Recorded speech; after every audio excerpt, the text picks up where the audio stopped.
Matt. And with us is... Ashley Nemer. Hi, Ashley. Welcome to the show. Hi, Glad Ashley. to have you on. Thank you, guys. And we are going to be talking to Ashley. She's going to join us for the whole show today. We're going to be talking to her later about her new book that's coming out and some other books she's done. But she wanted to podcast with us the whole show, so we're going to let you get to know her as we are going to be talking Blade today. That's our featured movie.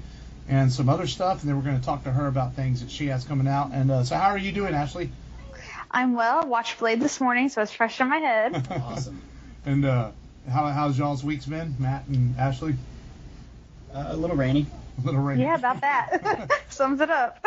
Yeah, same here. Rainy and football practice with the sun and football game yesterday. And the heat, it was very, very hot yesterday. Yes. And Well, the rain should help that. I hope so. And well, then it makes for muddy uniforms if they practice in the mud, so it could be worse. And so usually we start the show with a little chit chat like that, and we usually have a segment called Download This, where we talk about what we streamed or watched lately. Anything new on the horizon that y'all have streamed or downloaded or watched in the last week or two? Ashley, you can go first. Yeah. We started the Ozarks from season 2. I've heard good things about that show. I'm not familiar. I can't remember season 1. Apparently, I watched the whole thing, but I'm enjoying season 2. It's with Jason Bateman, and he's a money launderer, and it's pretty good. It's pretty decent, at least what I remember of season 1. But I'm enjoying season 2. That's kind of how I was with, like, I fell behind on Game of Thrones, and I would go and watch it, and I'd like, what happened last season? I don't remember, because they would drag on so long, and it takes a year for me. Yeah. And it's like, okay, wait, what happened now? Anything else that you watched lately, or? I mean, that's new. No, I watch a lot of old shows too to take up my time. That's okay. I do that too sometimes. You watch anything this week, Matt? Mine is something old. I watched The Death of Superman, the DC animated Well, DVD. it's new but old because it leaked out like 3 months ago. Yeah, and it was just awesome. I mean, I like the new take of it. It's better than the 2005 release, and I'm looking forward to Reign of Superman. Yeah, that was a cool animated movie. I'm going to be the slacker here on Download This week because I really haven't watched anything this week with things being so busy. I watch the Astros every night. That's about it. So, but, usually I have watched something every week, but this week I just did not sit down and watch anything extra this week, which is rare for me because I'm a go Stros because they blew out I'm the a movie Twins. guy and a TV guy. Oh, that's great. So there's just I'm a slacker this week in some ways, but It's all good. yeah. Yeah. I feel like I probably watched something on Labor Day when I got home from work, but because I did labor on Labor Day, but I don't remember. So that's a bummer. That was almost a week ago. It's hard to True. remember what True I did Lies was yesterday playing. sometimes. Maybe you watched True Lies and you don't remember. It's possible. So that's my download this was lame. I'm sorry. So let's go ahead and let's get into our featured movie this week because we want to talk some Blade and we want to have time to talk with Ashley and about her big project she's got coming out, which if I remember right, is coming out September 18th. So That's correct. So we want to give you your due time and credit to talk about that because I know you're excited about your new book. But we like to feature a movie every episode as we do on the Rebel Radio podcast, and so let's talk Blade. They didn't call it Blade the Vampire Hunter. That's not the official name. Right. But it should be. It should be. But Blade, it's changed so many formats here and there. I mean, first he was a British man, and then now he's a Black American man, and I kind of like where it's gone, but changing up the title, it's expected. Yeah.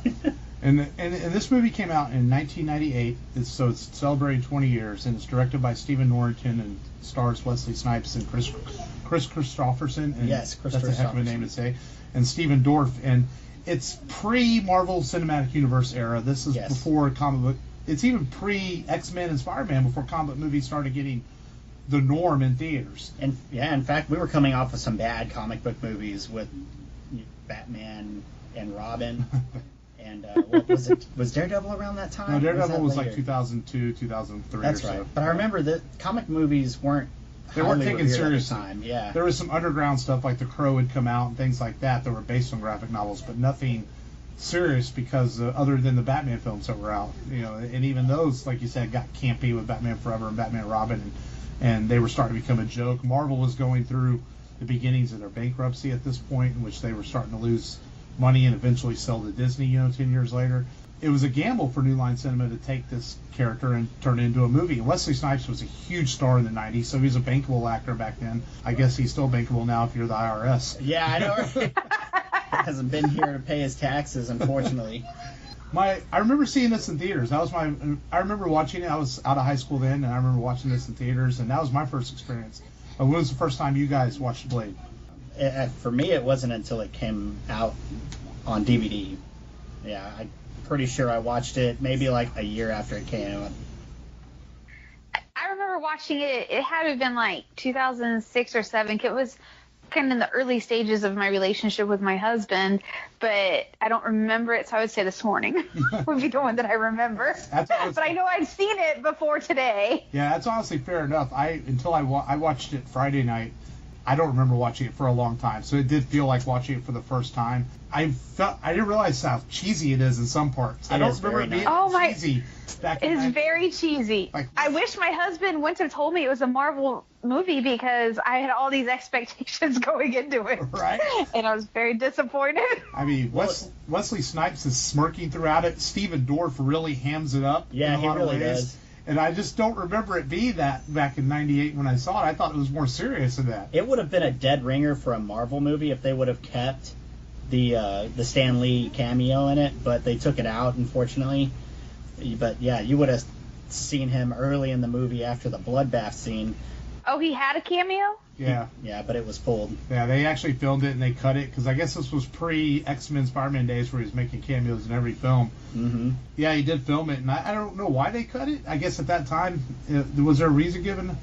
I think it was too bloody, around that scene, around the cameo.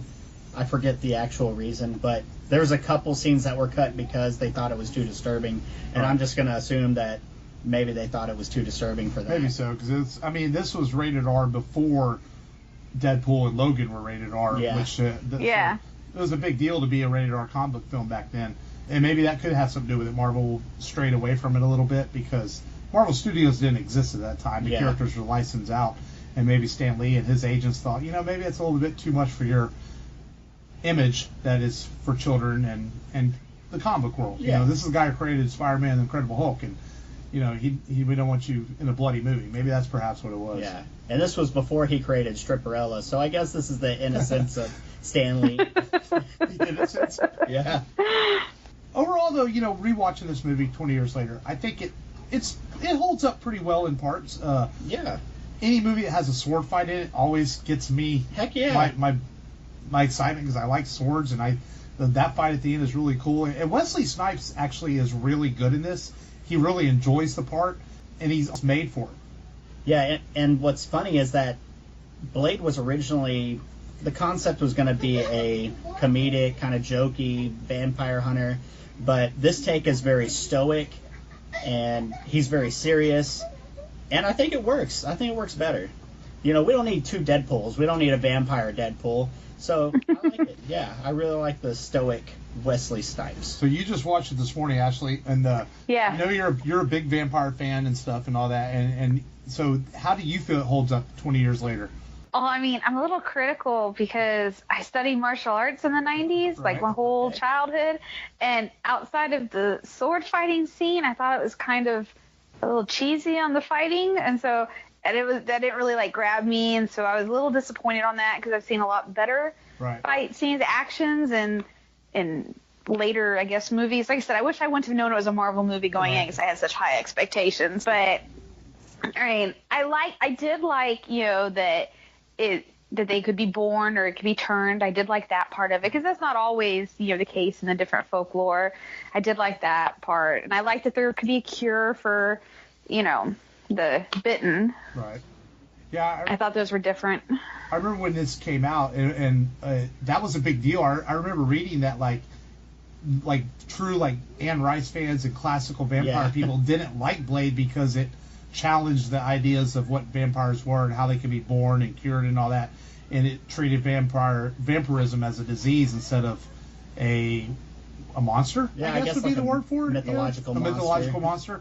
And I remember that was kind of controversial in the vampire world, I guess. Is there a vampire world? I guess there is. I guess so. I would think so. Yeah. I think so, but like I challenge it too. So I mean that part didn't bother me because my vampires aren't traditional. Right. So yeah, I like that part. And the action scenes are definitely 90s choreographed.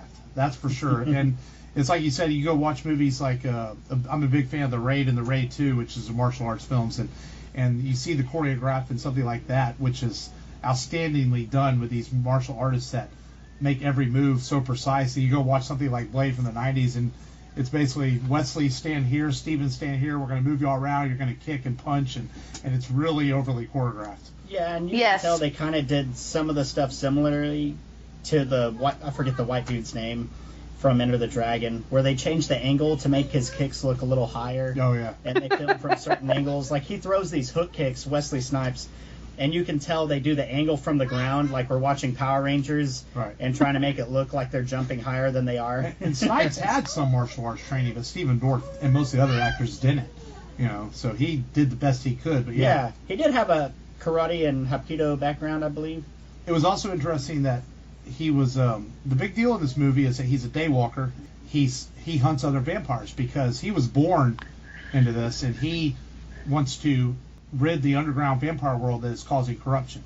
And Stephen Dorff's character, he plays Deacon Frost, and he is the leader, and he wants to bring back an ancient vampire god to basically take over the world. Yeah. And so it's a very simple plot in a lot of ways, but it just it challenges ideas of what vampires are, the fact that he was born, the fact that he became, and the simple fact that he could walk during the day.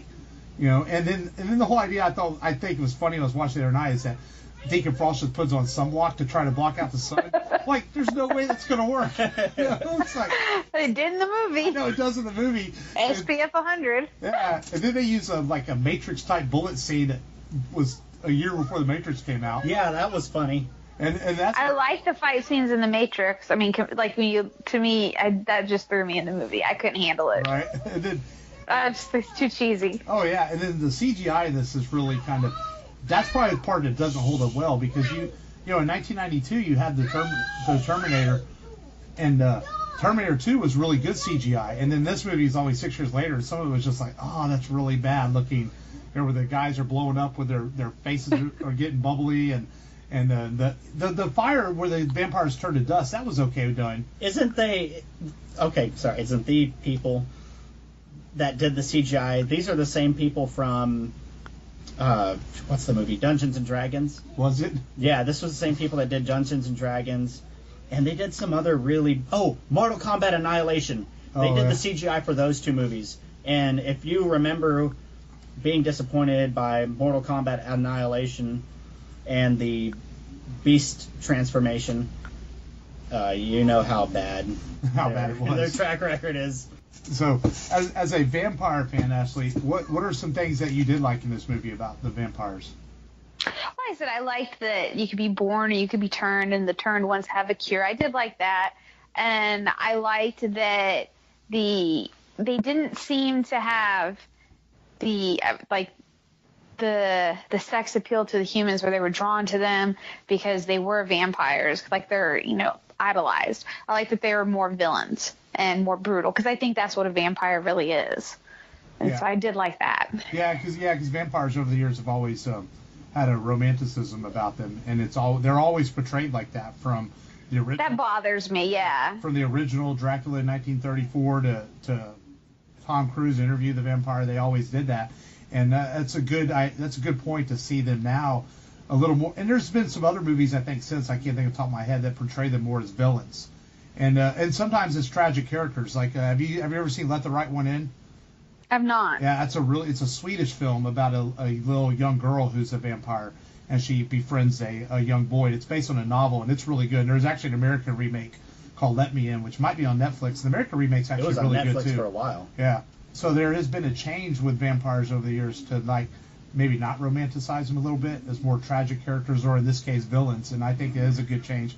Or sparkly and weird like in Twilight, which was just strange. Don't let him walk out. He'll sparkle. But we won't talk about that on the show. That was pretty awful. I did enjoy it more than Blade, though, unfortunately.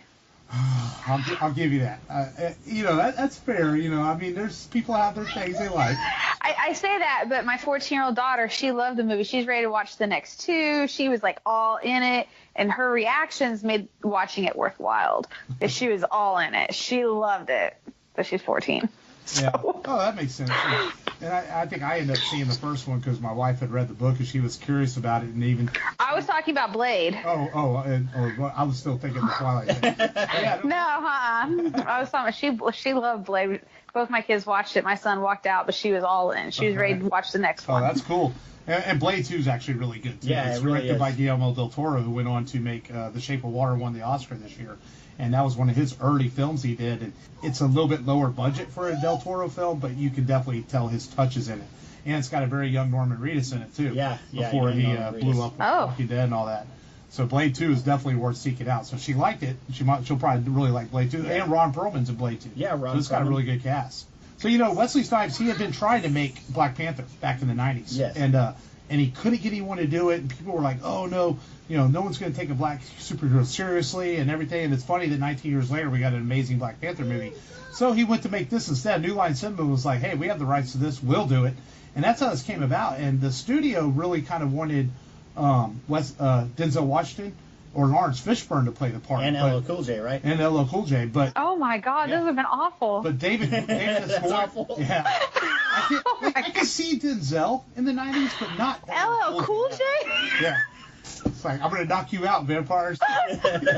Walking up with one pant leg half up, on down. Oh my Right. God. And then it was really, so I could see Denzel playing the part, but not anyone else. No, and, no. and so he made this instead, and then, which is good. It turned out that way for Wesley because, people talk about Black Panther being the first big black superhero movie, but this came out 20 years earlier. And it is the first, really. Yeah, it because really is. He might be an anti-hero, but he's also a superhero because he is trying to help people that are hurt by these villainous vampires. Yeah, it looked like he didn't want to take the doctor in, the hematologist in, but his conscience got the best of him, and he took her in. So he kills vampires. He does help those who have hurt, but he also beats up cops. But weren't they He was a familiar corrupt though. cops? Some of the cops were corrupt, and I think at the time he didn't know that yet. When he first approached him. Yeah, and I think that's why he was trying to help him, and then he realized later that the cops were working for if I remember right. Yeah. Yeah. But yeah, no, they were corrupt cops. So the cops were in on it. The vampires have all these people working for them, essentially, in this world that's created. And they never really say where the world is. I guess there's an illusion. There's a scene where you can see a sign in the background that tells you what city it might be in. But I actually kind of like sci-fi comic movies like that the world is just exists and it can take place in any city and it doesn't matter. Because Marvel's always known for being New York City or L.A., I just assume it's New York. Yeah, every Marvel movie. There's no way it could be New York. We had that conversation this morning. They drove way too fast. Yeah. There's too much congestion in New York. It cannot be New York. That's right. That's funny. So San Francisco's always been a popular movie spots for vampires and stuff. So maybe it was there. We'll just say it was there. Vampires like San Fran. Yeah, and they drive faster there. Maybe it's the Niners. They like watching the Niners. But overall though, this movie, for an early comic movie, I think does a lot of good things in it, and there's a lot of things that are kind of like just really, like I said, cheesy earlier that we don't have nowadays. Wesley's good. It's funny because Wesley Snipes has been talking. We tease about this tax evasion. He's not around, but he's been doing interviews lately for the 20th anniversary, and he talks out. He thinks he's the only person that could still play this part. Probably. I don't know if I agree with that. I mean, Michael B. Jordan could easily play this part. Yeah, he He'd could. be a badass. But I would like to see him come back. He ages like a man, but he's a vampire. Yeah, and maybe do a passing the torch kind of thing. You can do that. If That you were to could bring it be. back.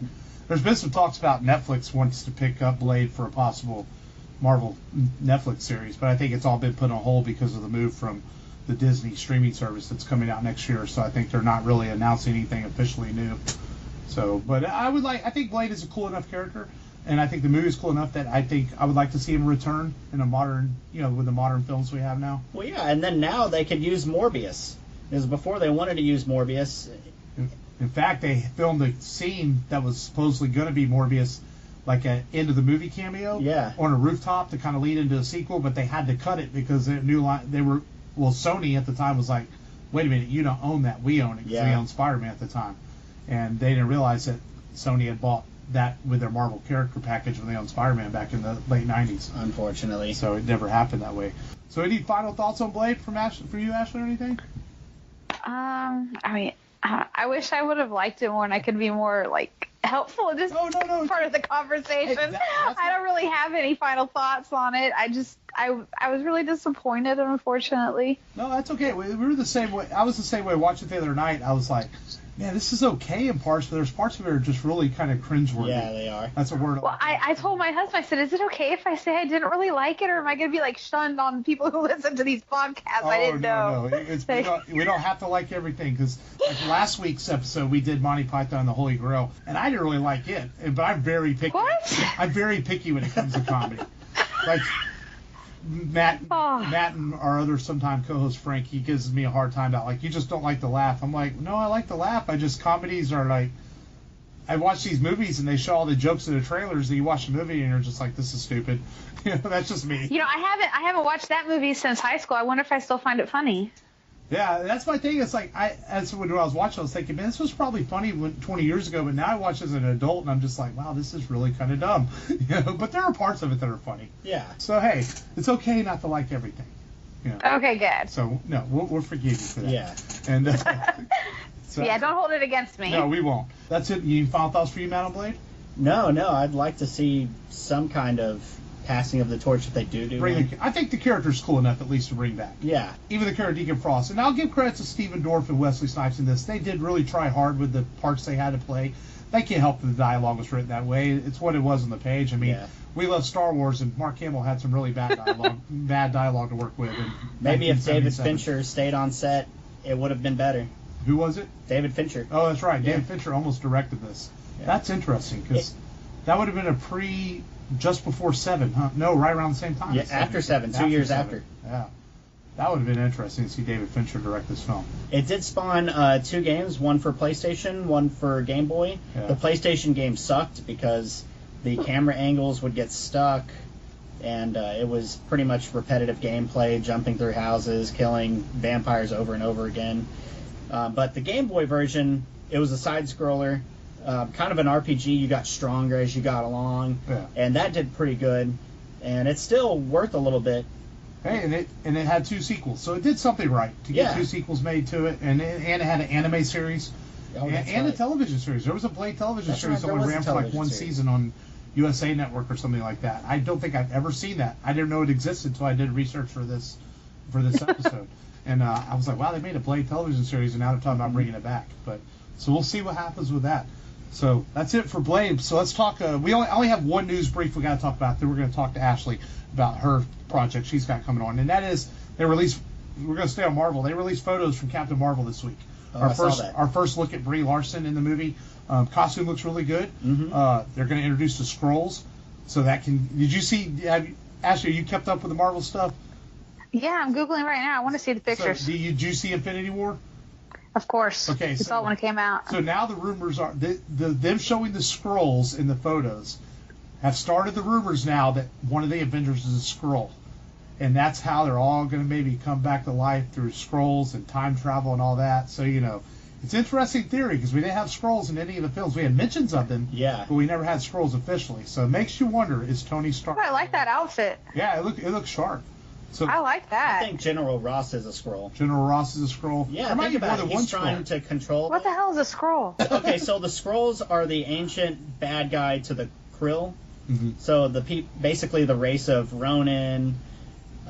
You remember that race from Guardians of the Galaxy, the blue people. Yeah. So, okay. They originally followed the original Captain Marvel to Earth in the comics, and there was a battle. Some of them stayed on Earth, went into hiding. And they can shapeshift, they can clone people, and they walk around with these, illusions that they're someone else. But they're really evil, and they have a string of network, and they're trying to undermine things. So General Ross is a dead ringer for Krull. So that's what Skrull. Yeah. Skrull. Skrull. Why did I say Krull? So they can take over bodies and manipulate things.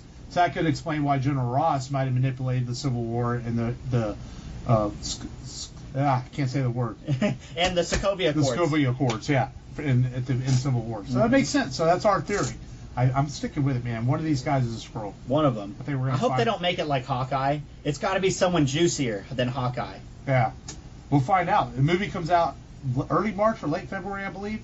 Captain Marvel comes out. Well, we won't find out then. We won't find out until Avengers 4 in April, late April. But Captain Marvel, because it takes place in the 90s. That's so it's right. like a prequel, so we're going to get kind of her origin story and where she came from. And she's got like a 9 Inch Nail shirt on in the pictures and stuff. It's like, that's kind of cool. That's like me in high school. I would have had a 9 Inch Nail shirt on. so that's kind of neat. All right, it really was a slow news week. That's the only news I have is Captain Marvel films. I bet we're getting a trailer this week. Burt Reynolds. Oh, yes, the past. Oh, that's so sad. Yeah, I was sad. I was like, I saw that, and growing up, Smokey and the Bandit was one of like those movies that I loved. It would always come on Saturday afternoons. You could watch it. That's kind of what I remember him the most from, and then the Cannonball Run films, which were like loose spin-offs of Smokey and the Bandit, kind of similar Pretty concept. Much. But 82 years old, really great career, and it was weird because I went to pick up the kids, and I told my mom, I said, "Hey, Mom, did you hear about Burt Reynolds passed away?" She goes, "Yeah, he was a sexy star." I'm like, "Oh, that's kind of gross, Mom." She's like, "Well, he was back in the day." It's like, thanks, Mom. Do y'all have a favorite Burt Reynolds thing y'all remember? For me, it was Smokey and the Bandit. Yeah, Smokey and the Bandit. I mean, we still call cops Smokies on the radio. Like, I had a buddy that had a CB radio, and he would call ahead to other truckers. "Hey, are there any Smokies out there?" Like, "Yeah, there's one to I-99 or whatever." And of course, the Longest Yard. Yeah. I love the longest yard. I first saw the Cop and a Half is what I saw him in the first time when I first was aware of him. I don't know if you'll watch that one. I think I've heard of it. I probably have seen it. Like, he had so many of those movies that growing up before we had cable and access to streaming, all this, that you just remembered Burt Reynolds being on TV in something. Yeah. Or either watching a movie he did, or a television show, and he was an iconic guy that was always there, part of growing up. Did you guys see what Ryan Reynolds put on Twitter? They had a picture of Burt Reynolds in his like naked shot on the rug with Deadpool under it, like Burt did it first and best or something like that. I did. Oh, that was hilarious. Yeah, that was very funny. It was good that he had a sense of humor. And it never occurred to me that Deadpool shot had been from Burt Reynolds' Cosmo show. Me either. And I was like, wow, that's actually really funny. And the genius of Ryan Reynolds' comedy paying tribute to a legendary actor. Yes. There's no doubt. Yeah. So, Burt, you'll be missed, but we have you live on and some great movies you made. And I've been wanting to watch Smokey and the Bandit since, what was it, Thursday that happened? Ever since Thursday, I was like, man, I got to sit down and watch Smokey and the Bandit now. I know it's on Amazon Prime, so I'll have to sit down and watch it. All right, Ashley, now officially it is all about you. On the, on the Rebel Radio podcast after some lightning storms and thunder and power outages and good old Houston, Texas weather. Yes. And, it wouldn't be Houston without it. Oh, of course not. You don't like the weather, you wait 5 minutes. That's the old Texas saying, which is probably true. Because like yesterday, I went to the grocery store and it was pouring down rain, but yet the sun was out. It was strange. It's very weird. Yeah. So Ashley, after some slight delay there, so you are an author and you have a new book coming out, and that's why we wanted to bring you on the show. Not just talk Blade, which was fun, but we wanted you to be able to talk about what you've got going on and things that you've done. And so let's start with what's brand new. What is your new book called and what's it about? Let's talk to these people and tell them what you do. Well, on the 18th, I've never done young adult before, and my daughter had asked me to write a book for her. So when I read young adult, it's usually more dystopian. So I wrote a young adult dystopian. It's called The Ones Who Lived, where normally the dystopians pick up into the dystopia where, everything is collapsed and now they've, have some type of rebuild. Mine picks up the day it happens. So it's like the beginning. We have the prequel, which is the day before, and then chapter 1 is the day it happens. So it's a little different because you don't really see a lot of like how the world's rebuilt, or what happened when all of a sudden, the trash company stops picking up your trash, or, gas stops piping through to your house and things like that. So this one is essentially taking place in Florida, but it happens everywhere. I mean, it's a global disaster, and I can't really tell you why, but all the adults pretty much are gone, and all you're left with is 18 and under. And yeah, so you got to think, like, what would teenagers nowadays do? Because I'm not quite sure how old you guys are, but when I grew up, we didn't have all the technology, and we played outside. We got dirty. We build things. My kids don't do that, Yeah. I mean, they're more like into the games, into their phones, into technology. And so what happens when it's all gone? Yeah, mine. Like how do you use the library? Right. Right now, one's on his DS, the other's on the iPad. So yeah. Yeah. But no, we were definitely always outside, and I was a Boy Scout, so I learned how to make fires, to do things like that. See? And you wondered that's a good point. How would this generation react to a situation where they were put in? Like, oh, what do we do now? We don't have a phone. We can't just YouTube it or Google it. Well, and I had to do a little bit of research, like how long would the gas companies work before there was someone there to man them? It's like, I think it was 2-3 weeks before an explosion would probably happen. How long would the internet last? I mean, all these different things without someone there to man it. Right.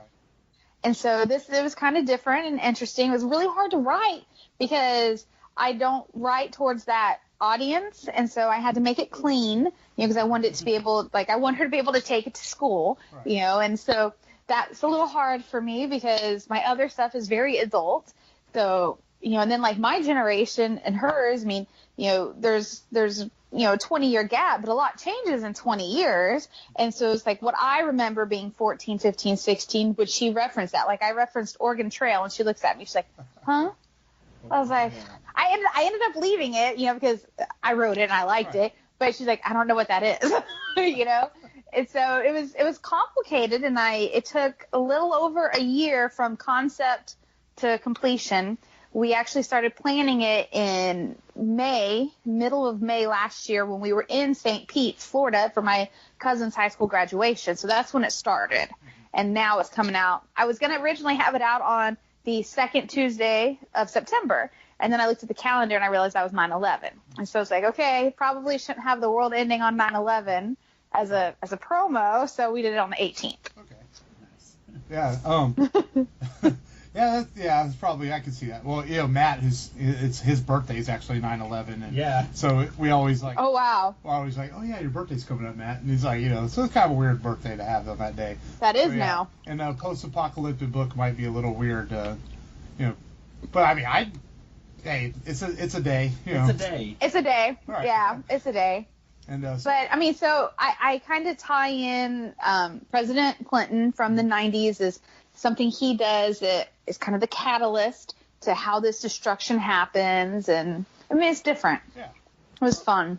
And you were talking about how things have changed in 20 years from we were teenagers, because I graduated high school in '95, so I'm old, and to now, and same thing with publishing and authors and stuff. So nowadays, a lot of times, I know your books. I was looking at your website, all your stuff's on Amazon, things like that.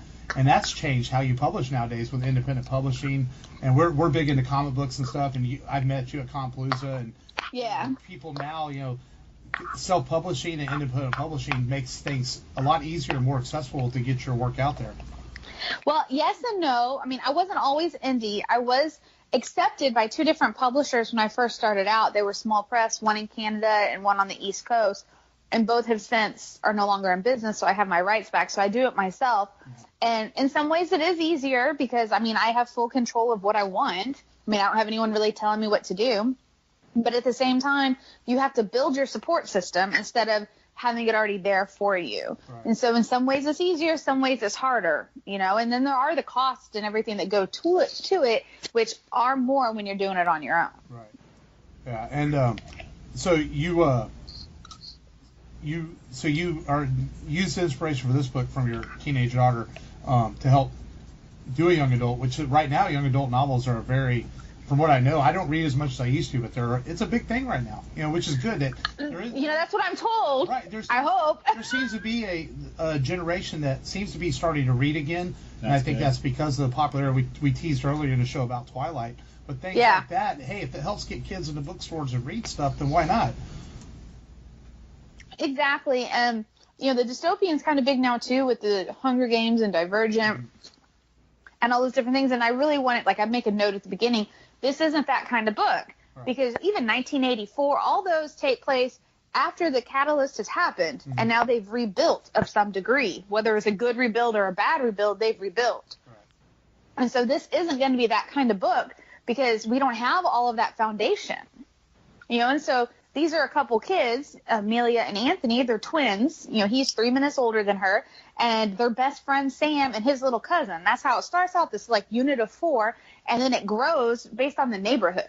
And I kind of envision their neighborhood like the neighborhood I live in, you know, down the street from you guys. It's a little community with a fence and stuff. Like what would happen if, you know, these groups of kids, because there's only about 30 kids in my neighborhood, you know, where we live, and that are teenagers to, you know, infants. There's not a lot. So I was kind of thinking about that as I was doing this stuff. Like, how would they get to the grocery store? Because not all of them know how to drive. Like, how would they know what to go and stockpile up, or all these different things? You know, like in my house is a little different because my husband's all big into, like, you know, we have like our go bags and we are prepared, and the kids, you know, do that. We go primitive camping. So a little different than, like, you know, how my nephews and nieces are going to grow up, because their dads don't do that. Right. You know, it's just a little, but it's taking all those things into consideration. Like, my kids don't know how to hunt. I mean, my son can fish, so okay. I wonder, in this future, is it the, I don't want to say redneck, but like the farm folk, are they the ones that are like destined to survive the dystopia? I mean, I really think so. I really think so. You know, and so I had some beta readers. I always try to get people that I don't know, that I'm not friends with, and that aren't fans of mine, to read my beta reading, because they give me the best feedback, because they don't know my style. They don't have any affiliation with me. They don't feel the need to be honest. And so I try to get some new people for beta reading. Mm-hmm. And this one lady, go ahead. Is that available on Goodreads? The book title should be once it's published. If not, I'll go at it. But yeah, it should be. But so I had this one woman beta read it, and she's like, I really love the story. She's like, but these kids really have their shit together. My kids would not be that well composed. They would be completely lost. Yeah, me like Mark, I was a Boy Scout as well.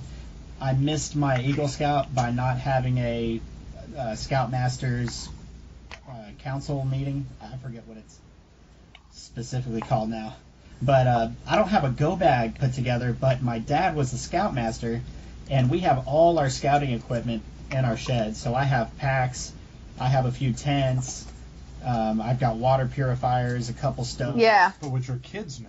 No, yeah. No, my kids wouldn't know. So I had to go back. I mean, I was already done. We were already like around 3 of edits. And after this 2-minute conversation from this lady who has no loyalty to me, and she makes these comments, I go and add almost 8,000 words, and included that is this like this box of goodies from their dad that prepared in case something ever happened, with instructions on how to keep your shit together, you know, and how to do all these different things, because they don't know how to do that. So it's interesting, and just how to think about it in a different way. Yeah. And that sounds cool. And I know you sent me a copy, and I have to sit down and look at it still. I'll be honest, just haven't had a chance. But yeah. I like that idea that I love science fiction or dystopias that is absolute, that doesn't over-explain the world, that this is what happens, and it allows the mystery to unfold without putting too much in the front of you, because I think it makes for a more exciting story and more appealing than to give everything to you up front. Yeah, you actually don't find out what happens till the epilogue, and then you find out why it all happened. Is this something that could be a continuance, kind of like your Blood series? Yes. Yeah. So it's going to be another book. I have to decide if I want book 2, because I love bad guys. So I have to decide if I want book 2 to be a bad guy book, to where it's just focused on people that cause this destruction, or if I want this community to continue to evolve into a traditional 3-book arc of, you know, you have your problem, you come up with your game plans, and you find the solution. I got to decide what I want to do, but it'll definitely be at least 2 books, if not 3, once I figure. I don't plan, so I kind of have to do a little bit of planning to decide where I want to go, but I'm not there yet, because I also like feedback. So people will read it, and they'll leave comments, they'll leave reviews, they'll contact me, they'll tell me different things like, oh, I wanted to hear more of this or hear more of that, and I'll take that and I'll put them in the next books. Right. So I kind of got to wait a little and see what people say. And so, Matt, you mentioned the Blood series. That was the one that I saw that I knew she really liked vampires. Yeah, that's. Oh, I love the Blood series. That was my baby. So, reading or doing vampire book, like, what were some vampire stories? I know we did Blade on the episode, but what were some vampire stories that may have inspired that you grew up really liking or reading? I'm going to be honest. So that all was inspired by my aunt and I doing genealogy on our family tree from Lebanon. I was laid off of work, and we were doing this genealogy, work, and I really wanted to read a vampire book that took place in Lebanon or in the Middle East because we're doing all this look, and I couldn't find any, so I wrote one. Oh, okay. And that's how my writing started. Oh, neat. Yeah. So, you look like you're going to say something, Matt. Go yeah, ahead. a vampire series that my wife really liked is Vampire Diaries. So what do you think about Stefan and Damon Salvatore? Well, that's Rochelle Mead, right? That's for what? That's Rochelle Mead, the author of Vampire Diaries. Yeah. I think so I think there's like 20 books in there. I have not made the commitment to read those yet. I read all her other series, but I've not made the 20-book commitment for Vampire Diaries. I read Ready Player One last year, and it took me all year so I could finish before the movie came. I loved that book. I read it after the movie, but I loved that book. That's how long it takes for me to read a book. It's like about a year. Because I'll read it when picking up the kids in the car, and I'll read a little bit every day. And so it takes me a while. I think you've probably heard my spiel, but with the Blood series, it's really different because it's not set up like we were talking about, like the Twilight. It's not set up like that. So in my world, Nicole is a princess and her brother Zane is king, and they have to learn to overcome their struggles to save their race from their uncle and cousins. Because like I had said, I liked Blade because the vampires are really bad guys. Mm-hmm. So in my world, the definition of good versus evil is, are you for King Zane or are you against King Zane? Because at the end of the day, the vampires still keep humans in the basement as shackled as cattle. Right. Because they're not romanticized creatures. And so it's a different kind of vampire. For sure, they have genetic, like how I liked how you could be born versus the turn. In mine, it is all genetic, and they have different elemental powers that can only be passed down with recessive dominant genes. You can't mix and match and randomly get stuff. And there's true bloodlines of royalty because they have a specific trait that you only get from being in that bloodline and all this different stuff. Yeah. That sounds cool. So you're willing to challenge the ideas of what traditional vampires are too. I like that. That's okay. Because let's be honest, the idea of vampires were written by authors, 100 years ago who said these had to be the rules. That's just, there's no reason it can't be changed. Exactly. And in my world, I take actual human events and I twist it into this reality because the vampires have been around long before us, and they've used us in their pawns because we generally accept God created us. Generally, I've been at Comic Palooza where someone yelled at me I don't believe God created us. I'm like, okay. So we generally all accept God created humans. In my world, the Algula actually created humans in their image and likeness for food. And so they have been the one God, and they made us all believe they were, in control as one God and using us throughout time. Right. Yeah, I also noticed I cheated a little bit and listened to you and our friends Miguel and the Critical Thinking guys. And I know you that was a fun podcast. And you listened to I was listening. I know you use a lot of your to inspire your writing. Like you said, you already said you use a lot of real world events. You use a lot of your friends and your experiences. I do. And I heard on the show that all your children are adopted, which immediately my ears peaked up on that because my brother and sister are both adopted. So I was like, that's wow, awesome. That's really cool. And that you use those experiences you have from adopted children and naming them and putting them in your books and the ideas of that. And I thought that was really neat.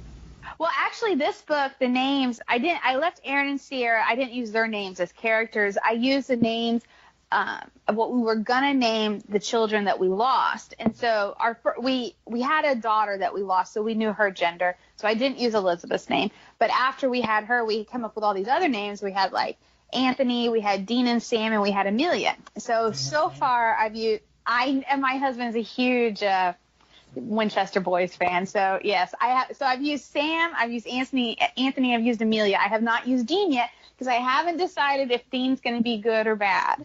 So, but Dean will be in book 2, whether it's good or bad, I don't know, because I love bad guys. Because in my Blood series, the bad guy gets a happy ending. So I don't know yet, but yeah, and you got to be careful because when I'm looking for names, I'll scroll through Facebook and you may end up in a book. You never know. Yeah, hey, it's possible. Yeah, I try to avoid names of immediate family members, so there's no confusion. Yeah. But yeah, I definitely take from what I know. Yeah, I've never done anything as master of the book. I've done some creative writing. I've done the same thing where I've used friends' names, if I might change the last names in them and things like that. And But I think the best ideas come from real world experiences and people that are around you and inspire you every day. I mean, we podcast because we have a lot of local friends that help, like Miguel and those guys, and some other friends of ours that we meet at Compalooza. We all play off each other's ideas and try to make our shows better, and we also support each other, and it makes for a better experience. Well, I think the whole community of artists in general needs to be more like that. I mean, I know author friends and we have our community that we do that too, but it expands more than just the author community or it's a more mixing of people who are independently putting something out there to, help the world in some type of entertaining way, because you get away from your life when you're in this hour-long podcast or when you're in a book or when you're listening to music, and that makes people happy and helps the world, progress on. Exactly, because if you don't have escapism to get away from some things sometimes, then you will go nuts, like Matt does. Yeah. Sometimes. I mean, I have 3 kids, Matt has 3 kids, and sometimes it's like you're pulling your hair out. Speaking about nuts, I read that your dogs think that they are human. Do they still think they're human? Did you read my blog? A little bit. Oh my gosh, yes, I love my babies. Toto, he's my favorite. He thinks he's a little human for sure. Oh my gosh, do they? My cat thinks he's a dog. Yeah, your cat thinks he's a dog, that's right. Yeah, but my dogs, they do think they're little humans. My husband says this because I make them that way. I disagree. I think they came to me that way. But yeah, they think they're humans. I love my blog. My blog makes me so happy. That's been the best part, I think, of all of it. I've really enjoyed that outlet.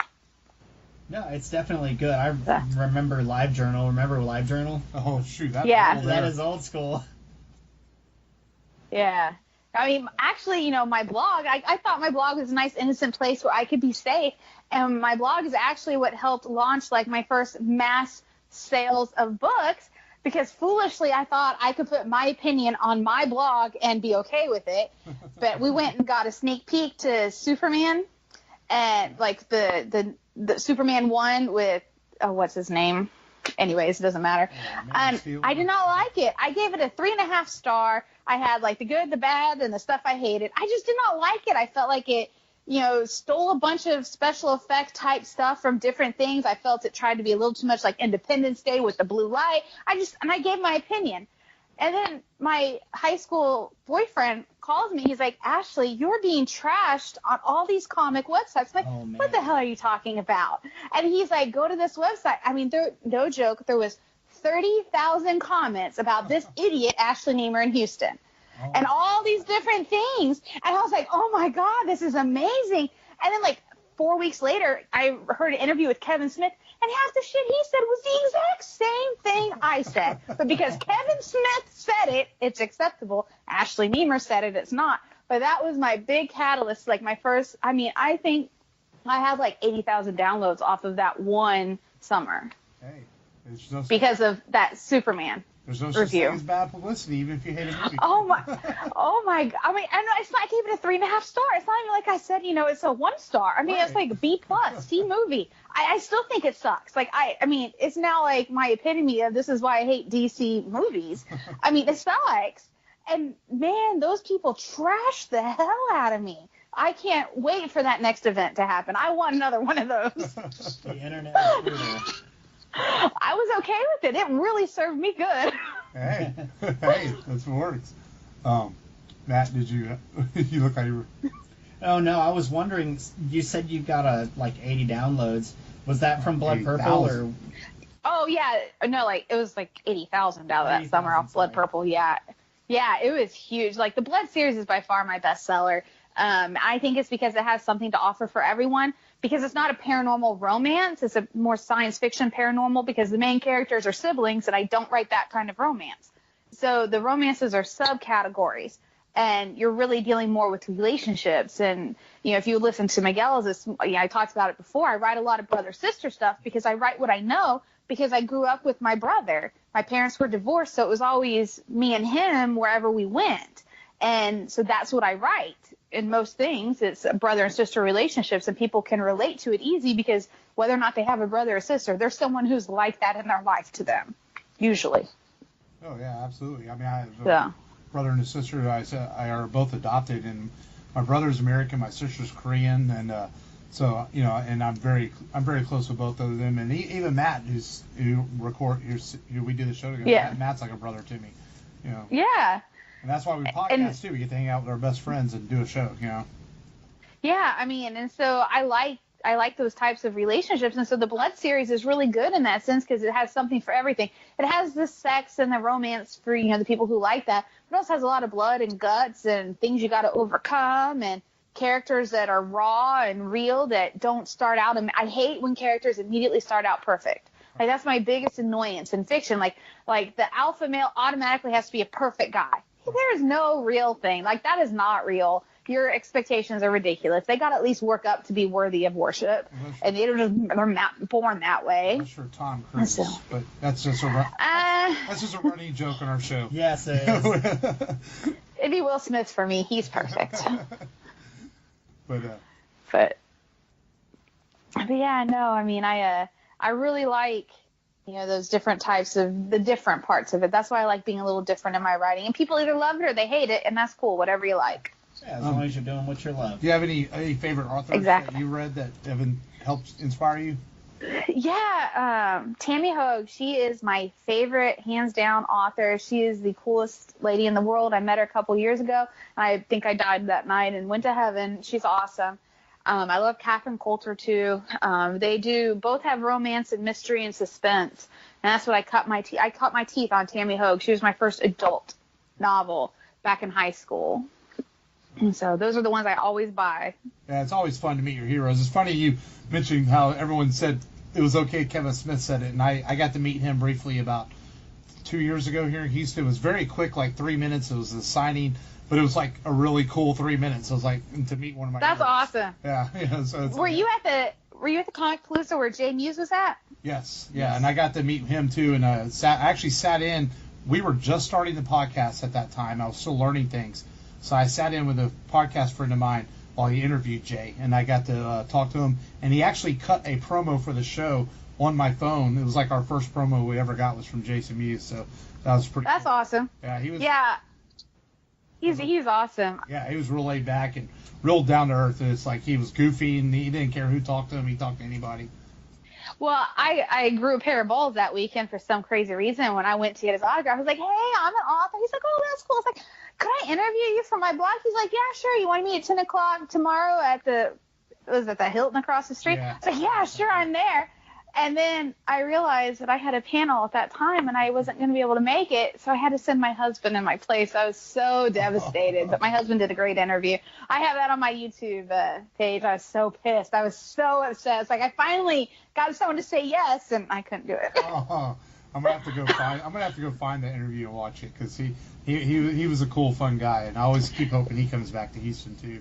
He was awesome, and like on that Friday, he was giving everything away for free the first day.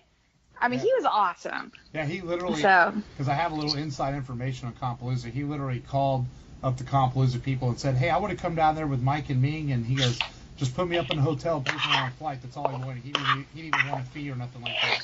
So he basically did the show for free. Wow. Yeah, he just. That's a cool guy. Yeah, and. That's a cool guy. This year, I had so much fun at Comic Palooza this year. I literally died this year. Orlando Jones kissed me. Oh. Yeah, I was cool. I went and talked to George Lowe, the voice of Space Ghost, and that was a cool moment growing up watching Space Ghost. And he was really that's awesome. He was really cool. He wouldn't do an interview for the podcast. He was being kind of stingy about that, but he was willing to talk for a few minutes and just chat casually. He was just like, "No, I don't want you to record me." I was like, "Okay." So, but hey, sometimes they're like that, Yeah, I hit Data, Jordy, and then Orlando Jones, and I was done. I was an hour. I was spent. It was the best hour of definitely the last 2 years.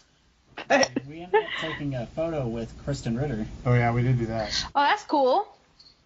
So, yeah, that's cool. Yeah, I've been to like 7 or 8 straight Compaloozas now. It's always fun. And that's how I met you. We were sitting next to Martin Asso a few years ago. And that's why Miguel sent me a message saying, "Hey, do you want to put Ashley in the show?" I was like, "Oh, yeah, I know her. She may not remember me, but I know her, who she is." And... No, I remember you. Yeah, he and I, we ran into each other a couple times since outside of Comic Palooza. We've run into each other. My son has his Ninja Turtles drawing in a frame in his room. So. Are you doing Fandemic here in Houston next week? No, I'm not. I mean, the cost-benefit analysis of that just didn't work out this year for it. But I mean, I had such a shitty spot at Comic Palooza this year. I was behind the T-Mobile van. It was awful. I was so disappointed. Coming from it. Well, and then everybody stops at the van and they didn't go back any further. Oh yeah. So, I mean, it makes it hard to have foot traffic. So I was really disappointed, but I love Comic Palooza. It's been going since 2010. Yeah, that's about when I started. Yeah, it's good fun con, and good that our city has that, and hopefully it keeps going and gets a little bit bigger over the years. Well, it used to be much easier to like interact with the fans and stuff when it first started. I mean, I kind of miss those days where you could take pictures in the line and not, get kicked out. Yeah, it's a little more strict now. I would say, even as me being media press and stuff, we have a lot less access than what we used to have. But I guess all these things change, unfortunately. So. Yeah, I've never seen the metal detector before, in front of Tom Holland. That was crazy. Yeah, it was nuts. Metal detector? Yeah, they had metal detectors. Oh yeah. Yeah. Wow. Yeah, it was pretty crazy. I mean, the first day on Friday getting in there was pretty rough for everybody. Then they relaxed a little bit on Saturday and Sunday, but. That was all because of that guy that kept calling himself the Punisher, and he came in with real guns dressed as the Punisher, and he was going to kill Jason David Frank. Oh, yeah, that was in Phoenix. He's a cool dude, though. He's awesome. JTF. My wife loves him. We were at, I think, one of the Space City cons when we met him. Oh, yeah, he always does San Antonio. That's where his dojo is. Yeah. Space City was here in Houston. It's over in Humble. It's over in Humble. Oh, yeah. His dojo. Yeah. I think I'm only missing one Power Ranger, and I'm missing the Yellow Ranger, too.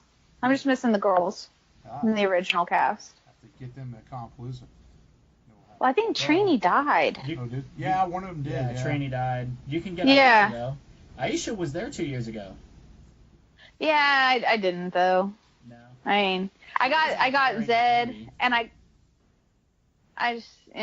wanted the, but so I think I'm just missing Kimberly of what I could get. Matt's a Power Ranger guy. Yeah, that's kind of before my time or after my time, I guess. My kids like it. Well, Mighty Morphin Power Rangers is the kind of guy I'm having. The real Power Rangers. The real Power Rangers. Yes. So, Ashley... that's the best kind, the Mighty Morphin. Yeah. So your book comes out the 18th. What day we're on the 9th? So 9 days away to release, huh? Yeah, 9 days away, next Tuesday. I'm so excited. So people can get it on your website. And yes, they can get it on my website, Amazon, Barnes & Nobles. Anywhere ebooks are sold, my books are out. But you can order it at Barnes & Nobles or Amazon for the print or through me. Yeah. And your web, and where is your website for people that know? I'm at ashleynemer.com. Nemer. Okay. So before we do close, we know you got to run too, and everything. And we had this delay with this crazy storm. I'm just glad we didn't have to redo the whole thing. Oh yeah, I know. I saw that because I was like, me and Matt were talking while the power went out. I was like, well, how are we going to do this? But luckily it worked out. And so I give you a chance for any final things you want to tell people who are listening about your books and anything else that they want to know about you. Well, I mean, I'm a pretty open book. I'm on social media everywhere. I'm just really appreciative that you guys let me come on, even though it's been a few years since we met. Oh, yeah. But I'm really excited, and I'm hopeful that this maybe be a new start, and maybe this can move from a hobby to a real job. Right. But yeah, I love my books. They definitely are different, and if you're looking for something that's different and an easy read, then I'm your girl. There you go. Awesome. So go to ashleynemer.com and check out her books, and we're almost done with the show. Do you want to stay on with us as we close out the show for a minute, or? It's whatever you guys want. You can. I'm here. Just grateful I'm here. So whatever you want. This is where the end of the show here. We preview our next movie, so you can preview the movie with us. Then we'll close it out, and the next show we're gonna stay kind of in sci-fi genre. We're going to talk Predator 2. Los Angeles, 1997. It's the hottest summer on record. Pollution is choking the city. The gangs control the streets. It has not been a nice day! As bad as things are, they're about to get worse. Much worse.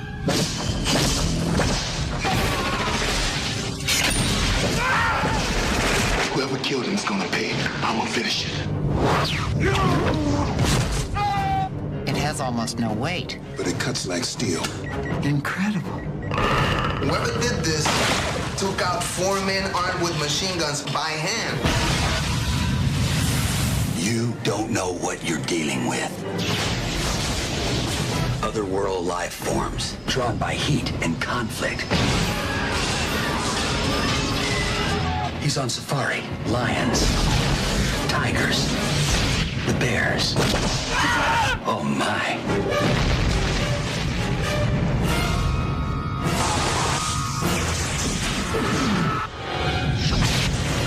Danny Glover, Gary Busey, Reuben Blades, Maria Conchita Alonso, Bill Paxton.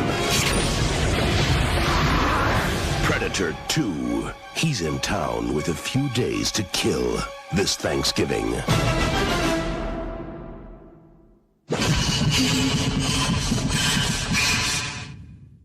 Yes. Not one, but the new Predator movie's coming out in theaters. We were like, well, we just did an Arnold Schwarzenegger movie a few weeks ago, so we're like, let's not do another Arnold. So we're going to do Predator 2, which is not as well received, but I would say it's well liked. It does have one of the characters from the Arnold movie we did. Yeah. The girl, but she's the girl in Predator 2. Yeah. And this is the one that takes place in the city, and Danny Glover's in it, and Gary Busey's character is in it. And Gary Busey. I really like this one. It's just kind of a fun sci-fi flick. Maybe not the best movie you've ever watched, but it's just a fun little movie. Yeah, it's fun. So that's going to be the movie we're doing next week on the show. And so we hope people check it out. And we hope people enjoy listening to us talk today about Blade and about having Ashley Nemer on the show. Make sure you go to rebelradiopodcast.com. That's where you can find all our episodes. And follow us on Twitter at Rebel Radio Pod. And Ashley, what is your Twitter? Ashley Nemer. Okay, so she keeps it simple. Yes. I do. I'm very simple. Yeah. Yeah, but thank you for coming on the show so much. We're glad you were able to. Thank you guys. Thank you so much. And, if you're ever bored and need someone to come back, please let me know. Oh, for sure. Absolutely. And Matt was saying, he was talking to Skype, I didn't realize you lived that close. I never know in this city. This city's crazy. Yeah. So- No, we're right down the road. Yeah, because my son takes karate not far from there. But thank you for coming. And Yeah, thank you. And we enjoyed it. And hopefully drive safe in the rainy day here. So as I know you got to go do some Girl Scout things, Matt was saying. Yeah. So. Well, hopefully I'll see you next year at Comic Palooza, too. Oh, yeah. We'll be there for sure. Yes. All right. All right. Thanks, guys. Oh, thank you. Thank you. Bye. This is Mark. This is Matt. That's all we got. This is the Rebel Radio Podcast. Just go there. Just go there and do it. This is Ming Chen from AMC's Comic Book Man. I love Houston. I love podcasting. But what I really love is the Rebel Radio Podcast.